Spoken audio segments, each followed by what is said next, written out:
Have you noticed how, at certain moments, everything seems to tighten at once? Not because something dramatic has happened on the surface, but because a quiet pressure has been accumulating underneath for a long time. The same situations returning, the same emotional weight resurfacing, the same inner tension you stopped questioning and simply learned to carry. Why does it feel as if life becomes heavier without warning? Why does the body sense that something is shifting before the mind can explain it? Sleep changes. Thoughts circle familiar places. And there is a subtle awareness that something can no longer remain as it was. Many people experience this phase as confusion. Others feel an exhaustion that rest does not resolve. And some begin to feel as though life itself is pressing against them, as if obstacles appear simultaneously from every direction. When meaning is missing, the mind fills the space with fear. It is often here that unspoken questions arise. Did I make a mistake somewhere? Am I being confronted with something I avoided? Is there an invisible force correcting me for reasons I cannot see? When these questions remain unanswered, pressure slowly changes its tone. What was once discomfort begins to feel personal, targeted, almost as if life itself were turning against you. And without clarity, this sensation can easily be interpreted as punishment or misfortune, even as a curse. This happens not because the situation is cruel, but because its nature has not yet been understood. We are the Pleiadians. Our presence is not one of interference, judgment, or rescue. We function as stabilizers of the emotional field when inner pressure increases. We assist in maintaining coherence between the heart and perception when fear distorts interpretation. And we translate the movements of the field of consciousness so they can be met with awareness rather than panic. What you are experiencing is not random, and it is not evidence that something inside you is failing. Pressure rarely arrives suddenly. It forms gradually through repetition, through tolerated discomfort, through patterns that no longer align with who you are becoming, and through inner truths that were postponed because acknowledging them felt inconvenient, demanding, or emotionally complex. The mind often reads this accumulation as danger, but the field does not operate through punishment. It responds to posture. When inner positioning remains unchanged for too long, life begins to speak more clearly, not loudly, not violently, but persistently. The sensation that something is closing in is not an attack. It is a signal that the inner orientation you once held is no longer sustainable. Movement is required not outwardly, but within. Most people only become aware of this moment when familiar strategies stop working, when distractions lose their effectiveness, when avoidance becomes more exhausting than presence. This is why the experience can feel overwhelming at first. Not because it is too much, but because it has been delayed. Nothing here is arbitrary. Nothing is personal in the way fear suggests. And nothing is designed to harm you. What feels heavy is not an intention against you. It is a response to what has been held without adjustment. When this is misunderstood, the experience feels hostile. When it begins to be seen clearly, something else becomes noticeable. There is intelligence in what is unfolding. And within that intelligence, the events of your life start to form a different picture. When this intelligence is not recognized, the mind searches for explanations that feel familiar. It reaches for ideas of reward and punishment, of debt and repayment, of fate turning against someone. And this is where the word karma is often introduced, usually in a way that creates fear rather than clarity. Karma is not what many were taught to believe. It is not a moral verdict. It is not a spiritual punishment. And it is not a force that waits to strike at the right moment. Karma is a response. a neutral, precise response of the field of consciousness to the position a person consistently holds within themselves. Life does not react to what you say you want. It responds to what you repeatedly sustain, emotionally, mentally, and energetically. The field mirrors posture, not intention alone. This is why karma rarely appears as a single event. It shows itself through patterns, through similar relationships carrying different faces, through familiar conflicts repeating in new environments, through emotional situations that feel strangely recognizable even when circumstances change. When the inner position remains the same, life has no reason to respond differently.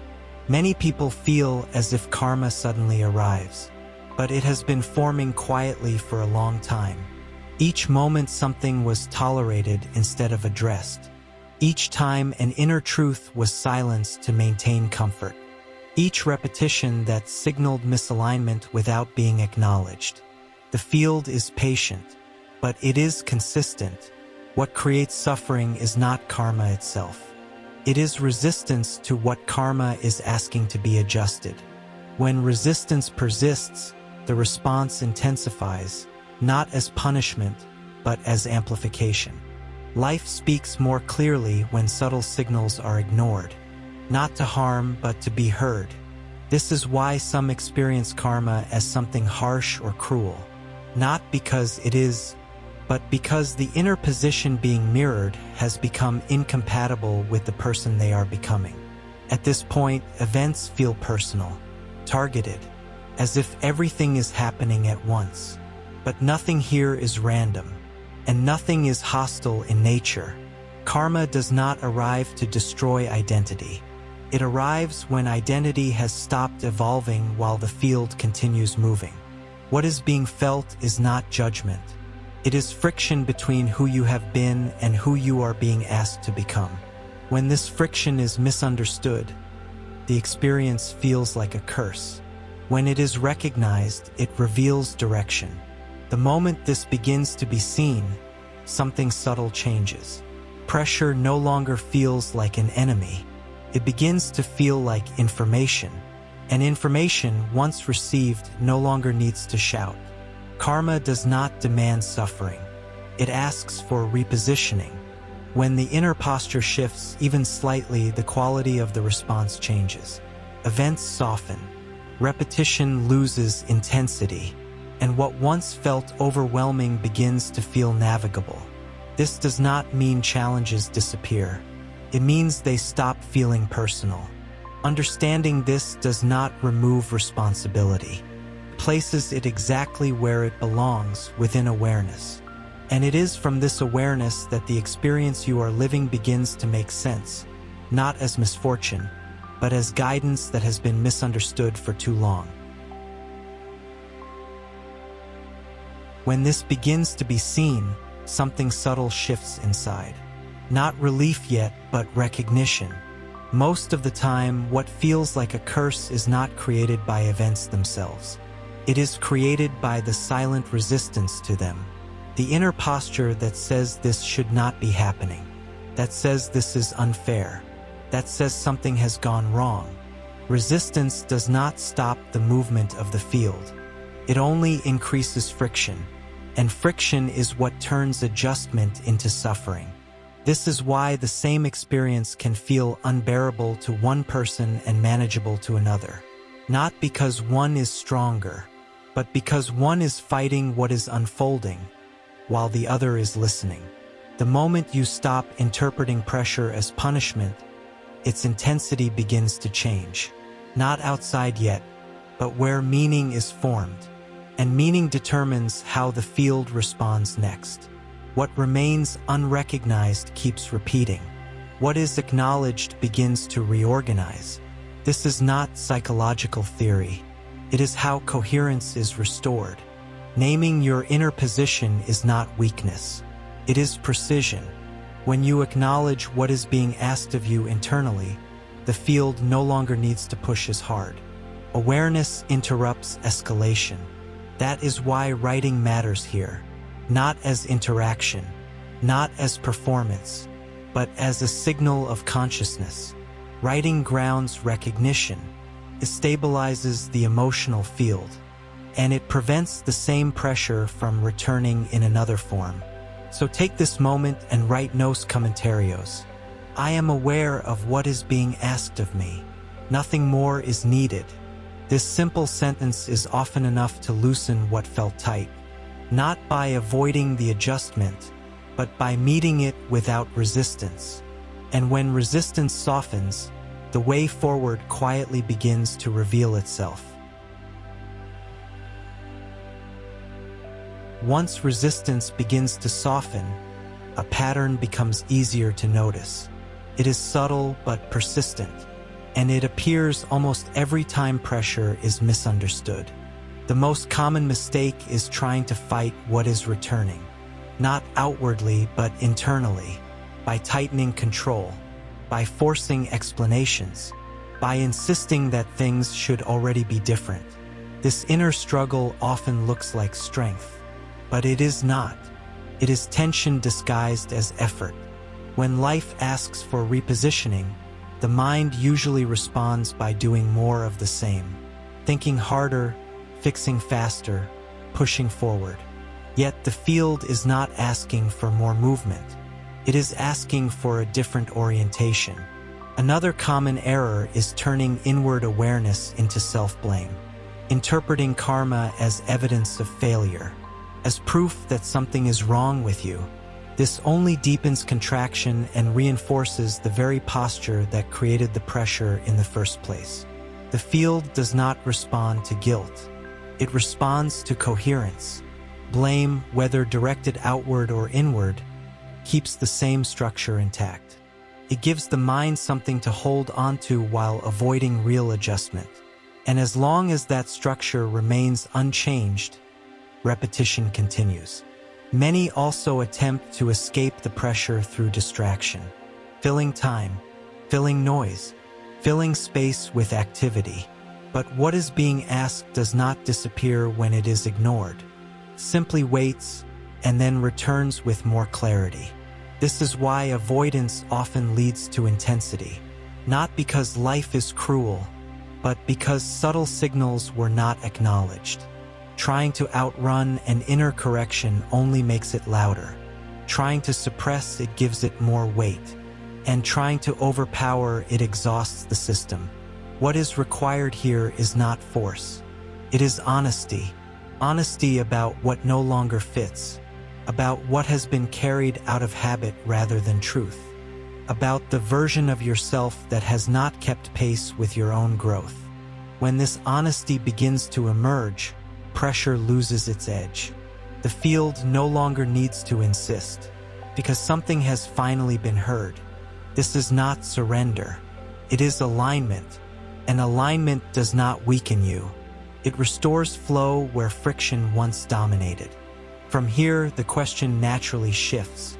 Not how to stop what is happening, but how to move through it without resistance. That change alone alters everything that follows.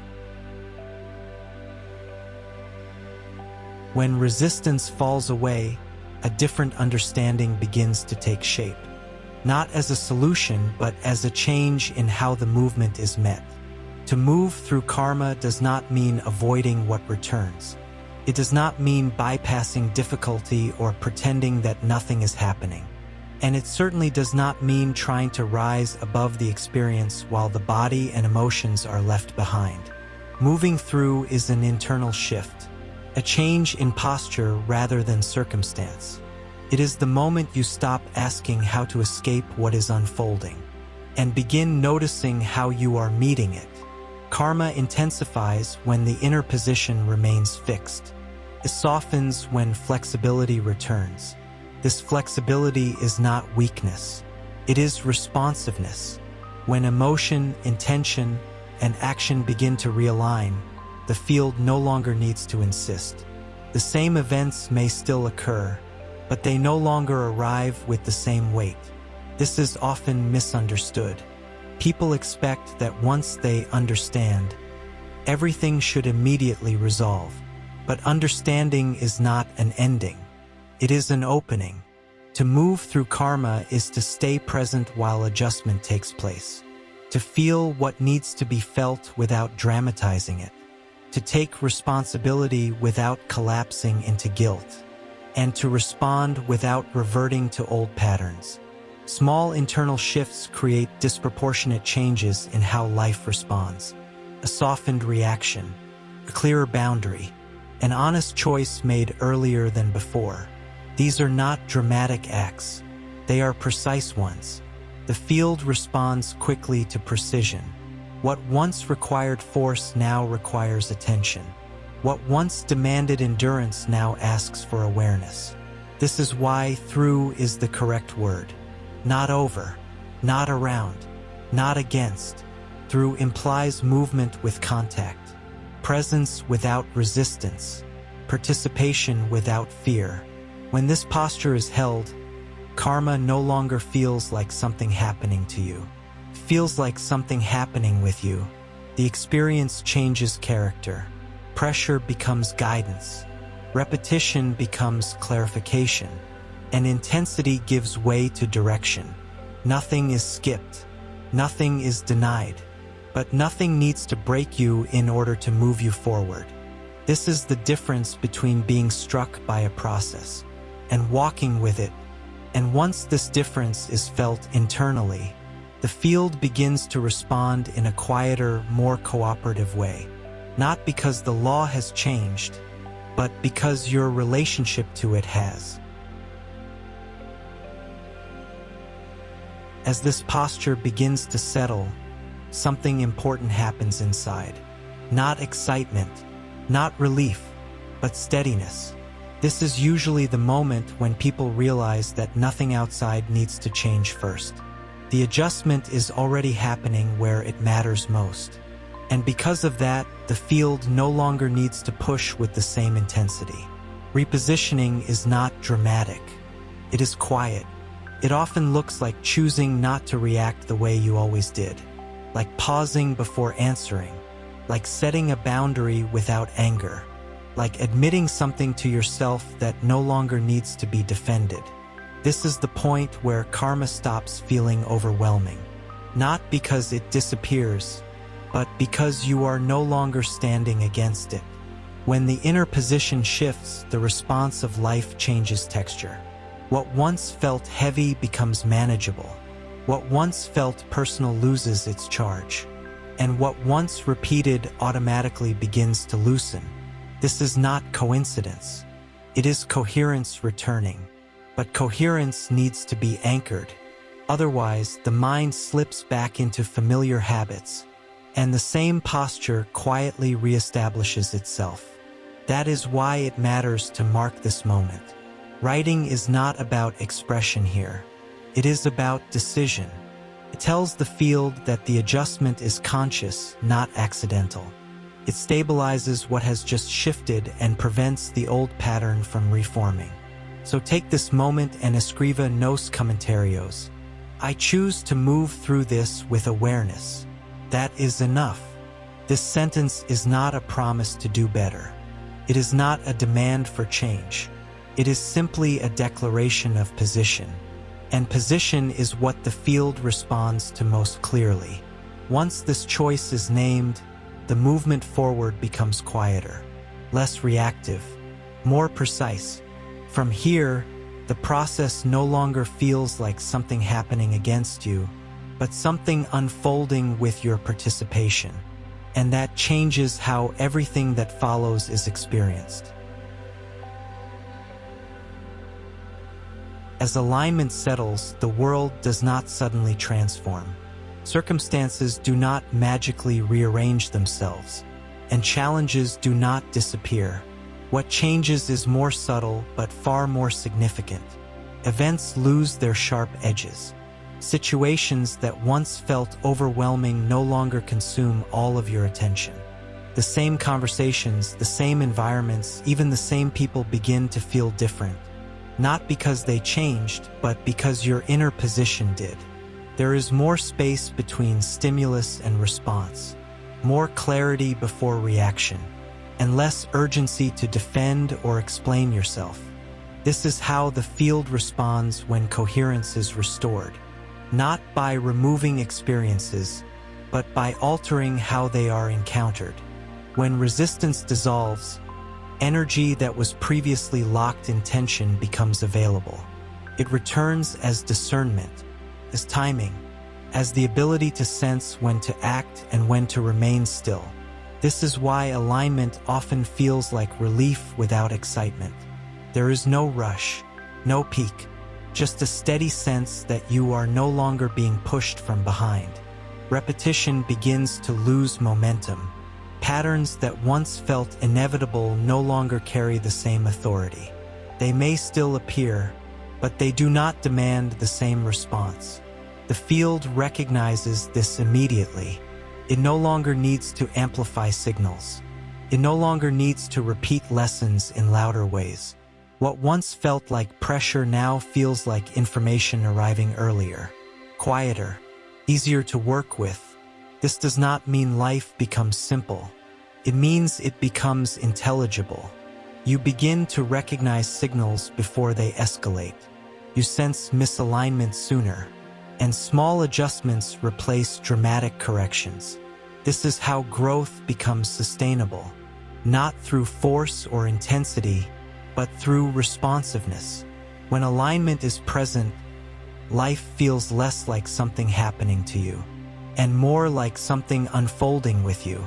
And within that cooperation, movement continues, not as struggle, but as participation.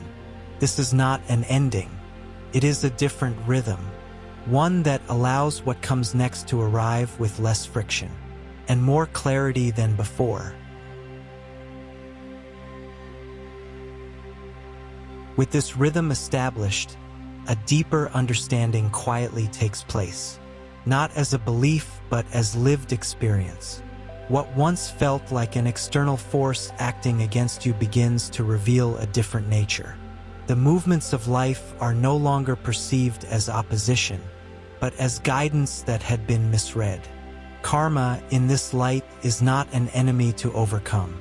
It is a mechanism of refinement, a way the field communicates when inner positioning and lived reality drift apart. This communication is precise. It does not accuse. It does not moralize. It simply mirrors. When the mirror is resisted, it feels harsh. When it is met with awareness, it becomes instructive. This is why karma has often been misunderstood. When it is filtered through fear, it appears cruel. When it is filtered through guilt, it feels condemning. But when it is met without distortion, it reveals intelligence. The field is not interested in suffering. It is interested in coherence. Every return carries information about where alignment has been lost or postponed, not to punish, but to restore flow. This is also why growth rarely happens without friction. Not because pain is required, but because awareness tends to awaken where comfort no longer sustains truth. What karma teaches is not obedience. It teaches responsiveness. It asks, are you listening when subtle signals arise? Are you adjusting before pressure builds? Are you willing to change posture without needing collapse to force it? When these questions are answered internally, the teaching changes tone. It becomes quieter, less insistent, more collaborative. The relationship shifts from reaction to dialogue. This is the point where maturity emerges, not as control, but as discernment. You begin to sense when something no longer fits before it causes disruption. You recognize misalignment early, and you respond with small, timely adjustments rather than dramatic corrections. In this way, karma stops being something you endure and becomes something you work with. Nothing is erased. Nothing is bypassed. But nothing needs to escalate to be understood. This does not mean that challenges vanish. It means they arrive with context, with meaning, with a sense of direction rather than threat. Life becomes less adversarial and more communicative. And within this communication, something stabilizes. The need to interpret everything as personal fades. The urge to defend softens, and clarity replaces urgency. What remains is not certainty, but trust in the intelligence of the process itself. A trust that does not rely on belief, but on recognition. And when this recognition settles, what once felt like a curse loses its narrative entirely, revealing itself as guidance that required a different way of listening. When this way of listening becomes familiar, something settles, not as certainty and not as answers to everything, but as steadiness. You may notice that life continues to move. Situations still arise. Choices still need to be made. But the feeling of being targeted, judged, or pushed from behind no longer dominates the experience. What changes is the relationship you have with what returns. Karma no longer feels like a force acting against you. It feels like a dialogue you are finally hearing clearly. A dialogue that does not require fear to be understood. Nothing here asked you to be perfect. Nothing demanded that you resolve everything at once. What was asked was simpler: presence, honesty, and willingness to adjust when something no longer fits. When this willingness is present, escalation becomes unnecessary. The field does not need to intensify signals. Clarity arrives earlier, and movement becomes cooperative rather than corrective. This is how the feeling of being cursed dissolves. Not by denying difficulty, but by removing distortion. What once felt personal reveals itself as impersonal intelligence. What once felt hostile shows itself as directional. And what once felt overwhelming becomes something you can move with, step by step. This understanding does not end the process. It stabilizes it. And stability is what allows you to continue without collapse. Before you carry this forward, it is important to seal what has been recognized. Not as a ritual, but as a grounding gesture. Writing here is not about engagement. It is about completion. It tells your own field that this understanding is not temporary, that it has been received and integrated. So take a moment and escriba nos comentarios. I move forward with clarity and steadiness. That is enough. There is nothing more to add, nothing to prove, nothing to force. What comes next will meet you differently, because you are meeting it differently. And in that quiet shift, the path continues, not as a burden, but as a movement you are now able to walk with.